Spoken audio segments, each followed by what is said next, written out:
ನಾನು ಇವತ್ತು ಗುಲ್ಬರ್ಗಕ್ಕೆ ಕಲ್ಯಾಣ ಕರ್ನಾಟಕದ ಕೇಂದ್ರ ಸ್ಥಳಕ್ಕೆ ನಮ್ಮ ರಾಷ್ಟ್ರ ನಾಯಕರಾದಂಥ ರಾಜೀವ್ ಗಾಂಧಿಯವರು ಮತ್ತು ಯುವರಾಜ್ ಅರಸು ಅವರಿಬ್ಬರ ಜನ್ಮದಿನ ಬೆಂಗಳೂರು ನಗರದಲ್ಲೇ ಈ ಕಾರ್ಯಕ್ರಮ ಮಾಡೋದಕ್ಕಿಂತ ಎಲ್ಲ ಭಾಗದಲ್ಲೂ ಕೂಡ ಇಂಥ ಕಾರ್ಯಕ್ರಮಗಳು ನಡೆಯಬೇಕು ಅಂತೇಳಿ ಸರ್ಕಾರ ವಿಶೇಷವಾಗಿ ಗ್ರಾಮೀಣ ಅಭಿವೃದ್ಧಿ ಇಲಾಖೆಯ ವತಿಯಿಂದ ಒಂದು ಫಸ್ಟ್ ಟೈಮ್ ಫೆಲೋಶಿಪ್ ಕಾರ್ಯಕ್ರಮ. ರಾಜೀವ್ ಗಾಂಧಿ ಅವರ ಕಲ್ಪನೆ,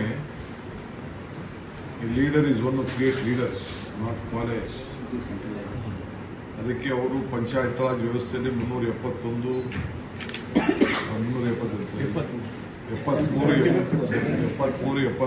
ತಿದ್ದುಪಡಿಯನ್ನು ತಂದು ಪಂಚಾಯತಿಯಿಂದ ಪಾರ್ಲಿಮೆಂಟ್ವರೆಗೂ ಹೊಸ ನಾಯಕರುಗಳನ್ನು ಸೃಷ್ಟಿ ಮಾಡಲಿಕ್ಕೆ ಅವಕಾಶವನ್ನು ಮಾಡಿಕೊಡ್ತು. ಆ ದೃಷ್ಟಿಯಿಂದ ಇವತ್ತೊಂದು ಫೆಲೋಶಿಪ್ ಕಾರ್ಯಕ್ರಮ ಮತ್ತು ಬೇರೆ ಬೇರೆ ಕಾರ್ಯಕ್ರಮಗಳನ್ನು ಹಮ್ಮಿಕೊಂಡಿದ್ದೇವೆ. ಆ ಪ್ರಯುಕ್ತ ನಾನು ಇಲ್ಲಿಗೆ ಆಗಮಿಸಿದ್ದೇನೆ.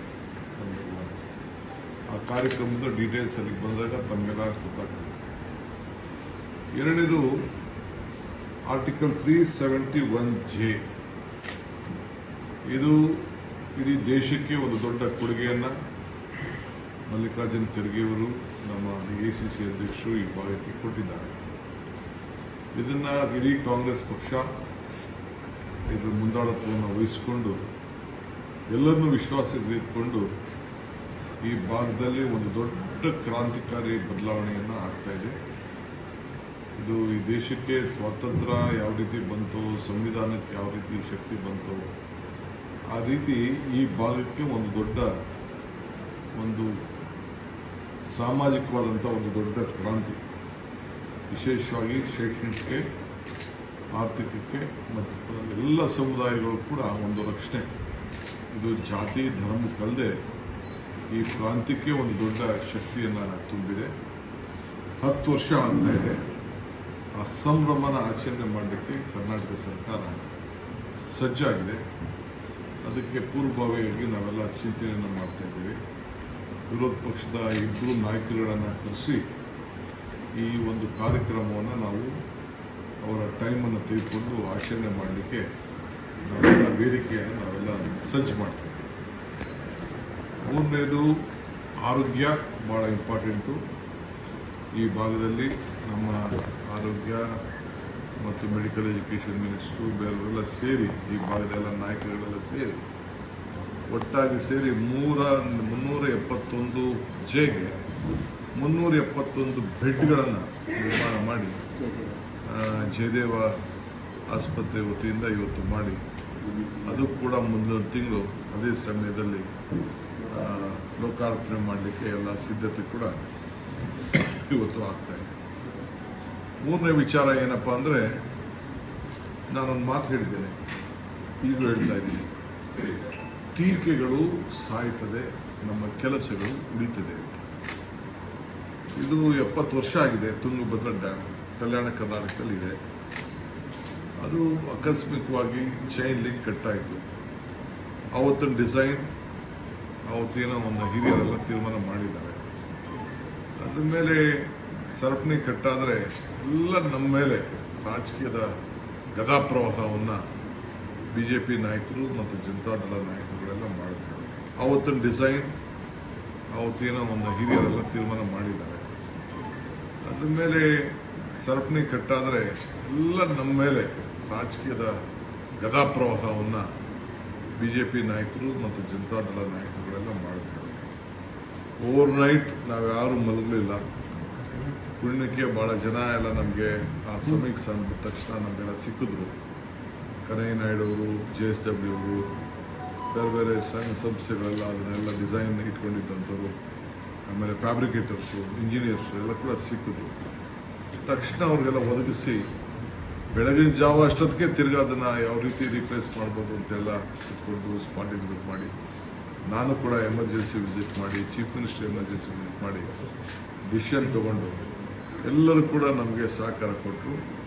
Every worker of that risk one ಎಲ್ಲರೂ ಸೇರಿ ಭಾಳ ಚೆನ್ನಾಗಿ ನಮಗೆ ಕೆಲಸ ಕೊಟ್ಟು ಸಹಕಾರವನ್ನು ಮಾಡಿದ್ದಾರೆ. ಅದಕ್ಕೆ ವಿತಿನ್ 4 ಡೇಸ್ ನಾವು ಅದಕ್ಕೊಂದು ಮೊದಲನೇ ಇದನ್ನು ಹಾಕಿ 5ನೇ ದಿನಕ್ಕೆ ಎಲ್ಲ ಕಂಪ್ಲೀಟ್ ಅದರ ನೀರನ್ನು ವಾಪಸ್ಸು ಸ್ಟೋರ್ ಮಾಡಲಿಕ್ಕೆ ಎಲ್ಲ ಥರದ ವ್ಯವಸ್ಥೆಯನ್ನು ಮಾಡಿದ್ರು. ಏನು 19ನೇ ಗೇಟ್ ಏನು ಹೋಗ್ತಾಯಿತ್ತು, ನಿಜವಾಗ್ಲೂ ಆ ಡ್ಯಾಮ್ ಉಳಿಸ್ಕೊಂಡಿದ್ದೆ ಒಂದು ದೊಡ್ಡ ಪವಾಡ. ಆ ರೈತರ ಬದುಕು ಇವತ್ತು ಉಳ್ಕೊಂಡಿದೆ. ಸೊ ಅದಕ್ಕೆ ನಮ್ಮ ಕೆಲಸ ಅದಕ್ಕೆಲ್ಲ ಉತ್ತರ ಹೇಳ್ತಾ ಇದೆ. ಸೊ ಅದಕ್ಕೆ ನಾನು ಈ ಕಲ್ಯಾಣ ಕರ್ನಾಟಕದ ಎಲ್ಲರೂ ಕೂಡ ಗಾಬರಿ ಆಗುವಂಥ ಸಂದರ್ಭ ಇತ್ತು. ರಾಜ್ಯದ ಒಂದು ದೊಡ್ಡ ಆಸ್ತಿ ಅದು. ಇಡೀ ದೇಶ ನಾವೇನು ಮಾಡ್ತೀವಿ ಅನ್ನೋದನ್ನು ಗಮನಿಸ್ತಾ ಇತ್ತು. ಸೊ ಅದರಿಂದ ಎಂಟೈರ್ ಎಲ್ಲ ಡ್ಯಾಮ್ ಸೇಫ್ಟಿ ಇಂಜಿನಿಯರ್ಸ್ ಕೂಡ ಇದರ ಬಗ್ಗೆ ಭಾಳ ದೊಡ್ಡ ದೃಷ್ಟಿಯಿಂದ ಇಟ್ಕೊಂಡು ಅವರು ಎಕ್ಸ್ರೇ ಕಣ್ಣಲ್ಲಿ ನೋಡ್ದಂಗೆ ನಾವು ಯಾವ ರೀತಿ ಸಾಲ್ವ್ ಮಾಡ್ತೀವಿ ಅನ್ನೋದು ಇವೆಲ್ಲ ಕೂಡ ನೋಡ್ತಾ ಇದ್ವಿ. ಏಕೆಂದರೆ ಭಾಳ ದೊಡ್ಡ ಡ್ಯಾಮು, ಅದು ಸುಮಾರು 65-70 TMC ನೀರು ಸ್ಟಾಕ್ ಕೂಡ ಇತ್ತು. ಸೊ ಅದನ್ನು ನೀರು ಉಳಿಸ್ಕೊಳ್ಬೇಕು, ರೈತನಿಗೂ ಕಾಪಾಡಬೇಕು, ಕೆಲಸನೂ ಆಗಬೇಕು. ಈ ಹಿನ್ನೆಲೆಯಲ್ಲಿ ಕೊನೆಗೆ ನಾವೆಲ್ಲ ಗೇಟ್ಗಳು ಕೂಡ ನೀರನ್ನು ಬಿಡಬೇಕಾದಂಥ ಒಂದು ಅನಿವಾರ್ಯತೆ ಆಯಿತು. ಸೊ ವರ್ಣನ ಕೃಪೆ ಇವತ್ತು ಮತ್ತೆ ಇನ್ಫ್ಲೋ ಕೂಡ ಆಗ್ತಾ ಇದೆ. I think we are on A normal stage. ಒಂದು ಬೆಳೆಗೆ ಯಾವ ಥರದ ತೊಂದರೆ ಕೂಡ ಆಗೋದಿಲ್ಲ. ಎಷ್ಟು ನೀರು ಬರ್ತದೋ ಅಷ್ಟು ಕೂಡ ನಾವು ರೈತರಿಗೆ ಸಹಕಾರವನ್ನು ಕೊಡುವಂಥ ಕೆಲಸ ಮಾಡ್ತೀವಿ. ನಾನು ಹೇಳೋದು, ಇಲ್ಲಿಂದ ಯಾರು ನಮಗೆ ಸಹಕಾರ ಕೊಟ್ಟಂಥ ಕೊನೆ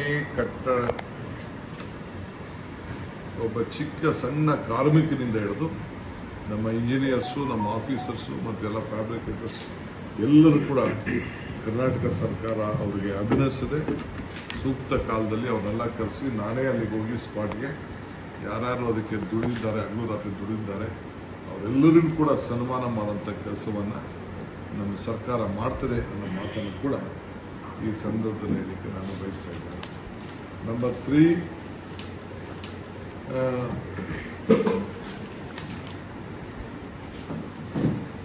ಈಗಾಗಲೇ ಗುಲ್ಬರ್ಗ ಒಂದು ಹೊಸ ರೂಪವನ್ನೇ ಬರ್ತಾ ಇದೆ. ಈಗಾಗಲೇ ನಮ್ಮ ESIಯಿಂದ ಕೇಂದ್ರ ಸರ್ಕಾರದ ವತಿಯಿಂದ ಖರ್ಗೆ ಸಾಹೇಬರು ಬಂದಾಗ ಒಂದು ಭವ್ಯವಾದಂಥ ಯಾರಿರ್ತಾರೋ ಯಾರಿರಲ್ವೋ ಶಾಶ್ವತ ಇಲ್ಲ, ಬಟ್ ಆ ಕಟ್ಟಡ ಮಾತ್ರ ಇರ್ತದೆ, ಫೆಸಿಲಿಟೀಸ್ ಮಾತ್ರ ಇರ್ತದೆ. Gulbarga is being turn to be a health hub. So ಎಲ್ಲ ಕೂಡ ಆರೋಗ್ಯಕ್ಕೆ ಈಗ ಫ್ಲೈಟು ಮತ್ತೊಂದೆಲ್ಲ ಕೂಡ ಇಲ್ಲಿ ಬರ್ತಾ ಇದೆ. ಎಲ್ಲ ಥರದ ಆಪರೇಷನ್ಸ್ ಕೂಡ ಇಲ್ಲಿ ಮುಂದಕ್ಕೆ ಎಲ್ಲ ಏನೇ ಆಪರೇಷನ್ ಕೂಡ ಆಗ್ತದೆ. ಸೊ ಅದರಿಂದ ಬೇರೆ ಕಡೆಗಿನ ಇಲ್ಲೇ ಜನ ಡೈವರ್ಟ್ ಆಗುವಂಥ ಎಲ್ಲ ವ್ಯವಸ್ಥೆ ಕೂಡ ಕಾಣ್ತಾ ಇದೆ. ಸೊ ಅದಕ್ಕೆ ನಾವು ಮದರ್ ಆ್ಯಂಡ್ ಚೈಲ್ಡ್ ಹಾಸ್ಪಿಟಲ್ ಇರ್ಬೋದು, Kidwai institution branch, speciality hospital, Indira Gandhi ಅವರ ಹೆಸರಿನಲ್ಲಿ ಚೈಲ್ಡ್ ಆ್ಯಂಡ್ ಮಕ್ಕಳದ ಹಾಸ್ಪಿಟ್ಲು, ಜಯದೇವಾಬಾದ್ ಎಲ್ಲ ಕೂಡ ಬರ್ತಾ ಇದೆ. ಟ್ರಾಮಾ ಸೆಂಟರ್ ಕೂಡ ಎಲ್ಲ ಆಗ್ತಾ ಇದೆ. ಇದು ನಮ್ಮ ಕಲ್ಯಾಣ ಕರ್ನಾಟಕದ ಎಲ್ಲ ಜನ, ಇದು ಬರೀ ಗುಲ್ಬರ್ಗದವರಲ್ಲ, ಕಲ್ಯಾಣ ಕರ್ನಾಟಕದ ಬಳ್ಳಾರಿಯಿಂದ ಹಿಡಿದು, ಕೊಪ್ಪಳದಿಂದ ಹಿಡಿದು, ರಾಯಚೂರಿಂದ ಹಿಡಿದು, ಯಾದಗಿರಿ, ಬೀದರ್ ಎಲ್ಲರೂ ಕೂಡ ಇದನ್ನು ಸರಿಯಾದ ರೀತಿಯಲ್ಲಿ ಉಪಯೋಗಿಸ್ಕೊಂಡು ಬೆಂಗಳೂರಿಗೆ ಬರೋದು ಇಲ್ಲ ಹೈದರಾಬಾದ್ಗೆ ಹೋಗೋದನ್ನು ತಪ್ಪಿಸ್ಕೊಳ್ಬೇಕು ಅಂತೇಳಿ ನಾನು ನಮ್ರತೆಯಿಂದ ಸರ್ಕಾರ ಪರವಾಗಿ ಎಲ್ಲ ನಮ್ಮ ನಾಗರಿಕರಿಗೆ ನಾನು ಮನವಿಯನ್ನು ಕೂಡ ಮಾಡ್ತಾ ಇದ್ದೇನೆ. ಸರ್, ಈಗ ಸಂಘರ್ಷ ಗವರ್ನರ್ ವರ್ಸಸ್ ಗವರ್ಮೆಂಟ್ ಸಂಘರ್ಷ, ಇದು ಕ್ಲೈಮ್ಯಾಕ್ಸ್ ಏನಾಗ್ಬೋದು? ಕ್ಲೈಮ್ಯಾಕ್ಸ್ ಏನಾಗ್ತದೆ, ಎಲ್ಲಿ ನ್ಯಾಯ ಇದೆ, ನ್ಯಾಯಕ್ಕೆ ಜಯ ಇದೆ. ಇಲ್ಲಿ ನಮ್ಮ ಮುಖ್ಯಮಂತ್ರಿಗಳು ಏನು ತಪ್ಪು ಮಾಡಿಲ್ಲ, ಅವರು ಯಾವ ಆದೇಶ ಕೂಡ ಕೊಟ್ಟಿಲ್ಲ. ಆಸ್ತಿ ಕಳ್ಕೊಂಡದ್ದು ಪಾರ್ವತಮ್ಮನವರು, ಮೂಡಾರವರು ಎನ್ಕ್ರೋಚ್ ಮಾಡಿದ್ದಾರೆ. ಸೊ ಅದಕ್ಕೆ ಪರಿಹಾರವನ್ನು ಕೊಟ್ಟಿದ್ದಾರೆ. ಸೊ ಪರಿಹಾರ ಕೊಡಿ ಅಂತೇಳಿ ಸಿದ್ದರಾಮಯ್ಯನವರು ಬರೆದೂ ಇರಲಿಲ್ಲ, ಇಲ್ಲ ಇವ್ರ ಕಾಲದಲ್ಲಿ ಏನೂ ಆಗಿಲ್ಲ. BJP ಅವ್ರ ಕಾಲದಲ್ಲಿ ಕೊಟ್ಟಿದ್ದಾರೆ, ಒಂದಷ್ಟು 50% ಏನೋ ಕೊಟ್ಟು, ಅದು ಏನು 50% ಲ್ಯಾಂಡ್ ಅಲ್ಲ, ಡೆವಲಪ್ಡ್ ಏರಿಯಾ ಅಂತ 50% ಕೊಡ್ತಿದ್ದಾರೆ. ತಪ್ಪೇ ಮಾಡಿಲ್ಲ ಅಂತ ಯಾಕೆ ಹೆದರ್ತಿದ್ದಾರೆ? ತನಿಖೆ ಆಗಲಿ ಅಂತ ಯಾರು ಹೆದರ್ತಾ ಇರೋದು? CM ಇವರು ಸೆಟ್ರ್ ಹೇಳ್ತಾರೆ, ತನಿಖೆ ತಪ್ಪೇ ಮಾಡಿಲ್ಲ. ಶತ್ರುಗೆ ಎದಕ್ಕೆ ಇರಬೇಕು, ಒಂದು ಪ್ರೊಸೀಜರ್ ಇದೆ. ತನಿಖೆ ಚೀಫ್ ಮಿನಿಸ್ಟ್ರೇ ತನಿಖೆಗೆ ಆದೇಶ ಮಾಡಿದ್ದಾರೆ, IAS ಆಫೀಸರ್ಸ್ ಮಾಡಿದ್ದಾರೆ, ಕಮಿಷನ್ ಮುಂದೆನೂ ಆದೇಶ ಕೊಟ್ಟಿದ್ದಾರೆ. ಇವ್ರು ಹೋಗಿ ಇಲ್ಲೇನೇನು ಹೇಳ್ತಾರೆ ಅದನ್ನೆಲ್ಲ ಹೋಗಲ್ಲಿ ಕೊಡ್ಲಿ ಕಮಿಷನ್ ಮುಂದೆ. ಯಾರು ಬೇಡ ಅಂತ ಹೇಳ್ತಾರೆ? ಚೀಫ್ ಮಿನಿಸ್ಟರ್ ಯಾವತ್ತೂ ಎದುರುವಂಥ ಸಂದರ್ಭ ಇಲ್ಲ ಅದು. ಅವ್ರ ಬ್ಲಡ್ ಇಲ್ಲ, 40 ವರ್ಷ ಹೋರಾಟ ಮಾಡಿದ್ದಾರೆ, ಮುಂದುವರ್ಸ್ಕೊಂಡು ಹೋಗ್ತಾರೆ. ಅಲ್ಲಿ ಇಷ್ಟು ಬೀದಿಗಿಳಿದು ಹೋರಾಟ ಮಾಡೋದೇನಿತ್ತು ಅಂತ. ಸರ್, ಈ ವಿಚಾರದಲ್ಲಿ ರಾಜ್ಯಪಾಲರು ದಲಿತರು ಅನ್ನೋಂಥದ್ದು ಟ್ರಂಪ್ ಕಾರ್ಡ್ ಅನ್ನ ಬಿಜೆಪಿ ಯೂಸ್ ಮಾಡ್ಕೊತಾ ಇದ್ದಾರೆ. ದಲಿತ ರಾಜ್ಯಪಾಲರ ಮೇಲೆ ಇವರು ಆಕ್ರಮಣ ಮಾಡ್ತಾ ಇದ್ದಾರೆ. ಸಂವಿಧಾನದ ಹುದ್ದೆ ಅವ್ರನ್ನ ಅಲ್ಲಿ ಕುಡಿಸಿದೆ, ಜಾತಿ ಮೇಲೆ ಅಲ್ಲ. ಈಗ ಅವ್ರ ವಿರುದ್ಧ SC/ST ಕಾಯ್ದೆ ವಿರುದ್ಧ ಯಾರ್ಯಾರು ರಾಜ್ಯಪಾಲ ನಿಧನ ಮಾಡಿದ್ರೆ ಅವ್ರ ವಿರುದ್ಧ ಪೊಲೀಸರು ಕೇಸ್ ದಾಖಲು ಮಾಡ್ಕೋಬೇಕು ಅಂತ ಸಿಟಿಯಲ್ಲಿ ಹೇಳ್ತಾರೆ. ಪೊಲೀಸ್ ಯಾರ್ಯಾರು ರಾಜ್ಯಪಾಲರು ನಿಂದನೆ ಮಾಡಿದ್ದಾರೆ, ಯಾರ್ಯಾರು ರಾಜ್ಯಪಾಲರ ವಿರುದ್ಧ ಮಾತಾಡಿದ್ರೆ ಅವ್ರ ವಿರುದ್ಧ ಪೊಲೀಸರು ಸ್ವಯಂ ಪ್ರೇರಿತವಾಗಿ SC/ST ಆಕ್ಟ್ ಅಲ್ಲಿ ಪ್ರಕರಣ ದಾಖಲಿಸಬೇಕು ಅಂತ ಹೇಳ್ತಾರೆ. ಈಗ ಹೊಸ ಹಾಸ್ಪಿಟ್ಲ್ ಇವ್ರು ಮಾಡಿಸಿದಾರಲ್ಲ, ಕರ್ಕೊಬಂದು ಸೇರ್ಸೋಣ. ಕರ್ಮ ಇಸ್ ಬ್ಯಾಕ್ ಅಂತ ಮತ್ತೆ ಬಿಜೆಪಿ ಅವರು ತಮ್ಮ ಫೇಸ್ಬುಕ್ ಸಾಮಾಜಿಕ ಜಾಲತಾಣದಲ್ಲಿ ಹಾಕುತ್ತಾ ಇದ್ದಾರೆ. ಹೇಳಿ, ಕರ್ಮ ಇಸ್ ಬ್ಯಾಕ್ ಅಂತ. ನನಗೆ ಆ ಭಾಷೆ ಗೊತ್ತಾಗಲ್ಲ. ಅಂದ್ರೆ 2011ರಲ್ಲಿ ಅವ್ರಿಗೆ ಜೈಲಿಗೆ ಹಾಕಿದ್ರು, ಈಗ ಅವ್ರು ಹೋಗೋ ಪರಿಸ್ಥಿತಿ ಬಂತು. ಕರ್ಮ ಇಸ್ ಬ್ಯಾಕ್ ಅಂತ ಆ Facebook ಸನ್ನಿವೇಶ ರಿಪೀಟ್ ಆಗಿದೆ. ಸಾಮಾಜಿಕ ಜಾಲತಾಣದಲ್ಲಿ ಬಿಜೆಪಿ ಕಾಂಗ್ರೆಸ್ ಅವ್ರು ಹಾಕ್ಸಿಲ್ಲ ರೀ, JDS ಅವರು, ಇದೇ ಕುಮಾರಸ್ವಾಮಿ ದೇವೇಗೌಡರೆ ಅವ್ರನ್ನ ಹಾಕ್ಸಿದ್ರು. ಸರ್, ಈಗ ನಿನ್ನೆ ಮತ್ತೆ ಅಗೇನ್ ಲೋಕಾಯುಕ್ತ SIT ಅವರು ಕುಮಾರಸ್ವಾಮಿ ಅವರ ಮೇಲೆ ಚಾರ್ಜ್ ಶೀಟ್ ಸಲ್ಲಿಸೋಕೆ ಮತ್ತೆ ಇದನ್ನ ಮಾಡಿದ್ದಾರೆ ಸರ್. ರಾಜ್ಯಪಾಲರ ಅನುಮತಿ ಕೇಳಿದ್ದಾರೆ. ನನಗಿನ್ನ ಮಾಹಿತಿ ಗೊತ್ತಿಲ್ಲ, ಅದ್ರ ಬಗ್ಗೆ ತಿಳ್ಕೊಂಡು ಮಾತಾಡ್ತೀನಿ. ಅಲ್ಲ, ಇನ್ನೇನು ಪಿಟಿಷನ್ ಇದೆ ಸರ್, ಇದರಲ್ಲಿ ಟೇಬಲ್ ಮುಂದೆ ಕೊಟ್ಟಿಲ್ಲ. ನನಗೆ ಮಾಹಿತಿ, ನಾನು ಸುಮ್ಮನೆ ನಿಮ್ಮ ಮೇಲೆ ನಾನು ಡಿಪೆಂಡ್ ಆಗಲ್ಲ. ಕಣ್ಣಲ್ಲಿ ನೋಡಬೇಕು. ಬೇಕಾದ್ರೆ ಈ ಹೋಗಿನ ಮುಂಚಿದಲ್ಲಿ ಏನಾದ್ರು ದಾಖಲೆ ಇದ್ರೆ ಕೊಡಿ, ನೋಡ್ಕೊಂಡು ಮಾತಾಡ್ತೀನಿ. ಸರ್, ಶಾಸಕಾಂಗ ಪಕ್ಷದ ಸಭೆ ಮುಗಿದ ತಕ್ಷಣ ಸಿಎಂ ದೆಹಲಿ ವಿಸಿಟ್ ಏನ್ ಸರ್? ನೋಡ್ರಿ, ನಾವು ಮಾತಾಡ್ಕೊಂಡಿದ್ದೀವಿ. ದೆಹಲಿಯವ್ರಿಗೆ ಪಾಪ ಅವ್ರಿಗೆ ಏನು ವಾಸ್ತವಾಂಶ ತಿಳಿಸ್ಬೇಕಲ್ಲ, ಅದಕ್ಕೆ ನಮ್ದು ಒಂದು ಹೋಗೋಣ ಅಂತ ಅಂದ್ಬಿಟ್ಟು ನಾವಿಬ್ರು ಮಾತಾಡ್ಕೊಂಡಿದ್ದೀವಿ. ಅಲ್ಲ, ಈ ವಿಚಾರದಲ್ಲಿ ಹೈಕಮಾಂಡ್ ಸಿದ್ದರಾಮಯ್ಯ ಅವರನ್ನ ಸಂಪೂರ್ಣ ಬೆಂಬಲ ಮಾಡಬೇಕು ಅಂತ ಸತೀಶ್ ಜಾರಕಿಹೊಳಿ ಅವರು. ಇಡೀ ಪಕ್ಷ ರೀ, ಮಲ್ಲಿಕಾರ್ಜುನ್ ಖರ್ಗೆ ಅವರಿಂದ ಹಿಡಿದು ರಾಹುಲ್ ಗಾಂಧಿಯಿಂದ ಹಿಡಿದು ಎಲ್ಲರೂ ಕೂಡ ನಾವು ಅವ್ರ ಪರವಾಗಿ ನಿಂತಿದ್ದೀವಿ. 5 ವರ್ಷ ಅವರೇ ಸಿಎಂ ಅಲ್ಲ. ನಿಂತಿದ್ದೀವಿ ಅಂತ ಹೇಳ್ತಾ ಇದ್ದೀವಿ. 10 ವರ್ಷ ನಮ್ಮ ಸರ್ಕಾರ. ಒಟ್ಟಿಗೆ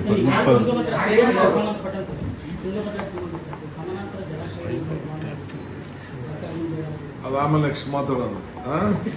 ಬನ್ನಿ, ಇದರಲ್ಲಿ ರಾಜೀವ್ ಗಾಂಧಿ ಕಾರ್ಯಕ್ರಮದಲ್ಲಿ ಭೇಟಿ ಮಾಡೋಣ. ಈಗ ಒಂದು ಕನ್ಫ್ಯೂಷನ್ ಸರ್, ಈಗ ಪರಮೇಶ್ವರ್ ಅವರು ಫಾರಿನ್ ಟೂರ್ ಹೋಗಿದ್ದು ಅದು ಏನ್ ಹಿಂದೆ ನಾನು ಹೋಗ್ತಾ ಇದ್ದೀನಿ. ಯಾವಾಗ ಹೋಗ್ತಾ ಇದ್ರಿ? ಏನು ತಿಳಿಸ್ತೀನಿ, ಕೋರ್ಟ್ಗೆ ಹಾಕಿದ್ದೀನಿ ಅರ್ಜಿ. ಅಲ್ಲ, ಈಗ ಸಿಎಂ ಅವರು ಡೆಲ್ಲಿಗೆ ಹೋಗ್ತಾರೆ. ಅದು ನಾನ್ ಬಿಜೆಪಿ ಸ್ಟೇಟ್ಸ್ ಏನಿದೆ ಆ ಗೌರ್ಮೆಂಟ್ಗಳನ್ನೆಲ್ಲ ಒಂದ್ ಮಾಡಬೇಕು, ಸೆಂಟ್ರಲ್ ವಿರುದ್ಧ ಹೋರಾಟ ಮಾಡಬೇಕು ಅನ್ನೋ ಪ್ಲಾನ್ ಮಾಡ್ತಿದೆ ಕಾಂಗ್ರೆಸ್. ಯಾಕಂದ್ರೆ ಇಂಡಿಯಾನೇ ಒಂದಿದೆಯಲ್ಲ, ಇಂಡಿಯಾ ಗ್ರೂಪ್ ಒಕ್ಕೂಟ ಒಂದಿದೆಯಲ್ಲ. ಎಲ್ಲಾ ರಾಜ್ಯಗಳಲ್ಲೂ ಗವರ್ನರ್ ಹಸ್ತಕ್ಷೇಪ ಆಗ್ತಿದೆ.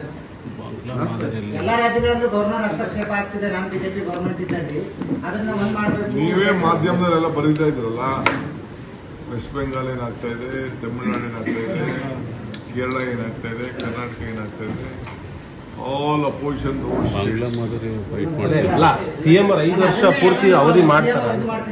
5 ವರ್ಷ ಕಂಪ್ಲೀಟ್. ವರ್ಷ